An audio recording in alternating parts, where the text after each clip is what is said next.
জোরালো হচ্ছে সম্মিলিত ইসলামী ব্যাংক ভেঙে যাওয়ার আলোচনা। অথচ গেল ১.৫ বছরে টাকা ছাপিয়ে সহায়তা নেয়া কিংবা সরকারি অর্থে একীভূত হওয়ার মতো সুবিধা নিয়েছে প্রতিষ্ঠানগুলো।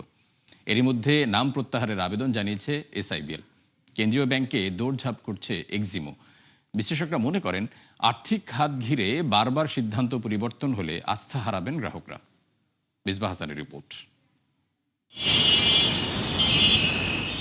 দেশের আর্থিক খাতের আলোচিত উদ্যোগ ৫ ব্যাংক একীভূতকরণ, যার আনুষ্ঠানিক যাত্রা শুরু হয় গেল ডিসেম্বরে। কিন্তু ৫ মাস পার হলেও পরিপূর্ণ কার্যক্রম শুরু হয়নি প্রতিষ্ঠানটিতে।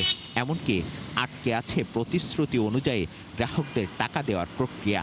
এমন বাস্তবতায় আলোচনা শুরু হয়েছে একীভূত অবস্থায় থাকা কিংবা না থাকা নিয়ে। শুধুমাত্র রেজলিউশন পদ্ধতি হিসেবে লিকুইডেশন ব্রিজ ব্যাংকের নিকট হস্তান্তর।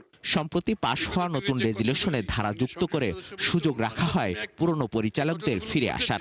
আর এর কিছুদিন পরেই একীভূত অবস্থায় থাকতে না চেয়ে কেন্দ্রীয় ব্যাংকে চিঠি দেয় এসআইবিএল। আলোচনা শুরু করেছে এক্সিমও। ফলে শেষ পর্যন্ত সম্মিলিত ইসলামী ব্যাংক ধরে রাখা যাবে কিনা জোরালো হচ্ছে সেই প্রশ্ন। এই ব্যাংকের ভবিষ্যৎ নিয়ে রাষ্ট্রই সিদ্ধান্ত নেবে যে এই ব্যাংকটা মার্জারকৃত অবস্থায় আমরা আরও এগিয়ে যাব কিনা, নাকি অন্য কোনো ভিন্ন ধারণা আসবে। বাংলাদেশ ব্যাংক এই ব্যাপারে কিছুই করবে না। যে ব্যাংকের মালিক সরকার এই ব্যাংকের ভবিষ্যৎ নিয়ে যে সিদ্ধান্ত নেবে, বাংলাদেশ ব্যাংক সেটা এক্সিকিউশনের জন্য কাজ করে যাবে। কেন্দ্রীয় ব্যাংকের তথ্য অনুযায়ী ওই ৫ ব্যাংকের খেলাপির পরিমাণ ছিল ৪৮ থেকে ৯৭% পর্যন্ত। সব মিলিয়ে যা প্রায় ১.৫ লাখ কোটি। একীভূত হওয়ার আগে কার্যক্রম চালু রাখতেও দেওয়া হয় মোটা অঙ্কের তারল্য সুবিধা। কিন্তু তারপর ঘুরে দাঁড়াতে না পারায় সম্মিলিত ইসলামী ব্যাংক গঠন করা হয় সরকারি অর্থায়নে। তবে বাস্তবতা বদলাতে শুরু করে নতুন সরকার ক্ষমতায় আসার পর।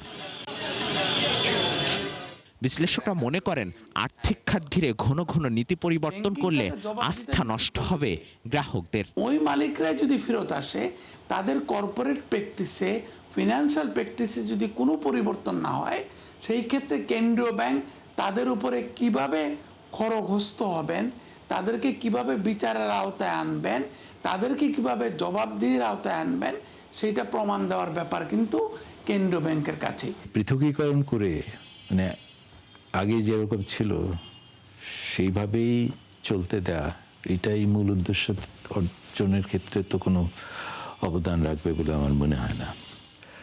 যে সেক্ষেত্রে বৃহত্তর সমস্যাটার সমাধান কিভাবে হবে, আগের অবস্থা যে তৈরি হবে না তার গ্যারান্টি কি?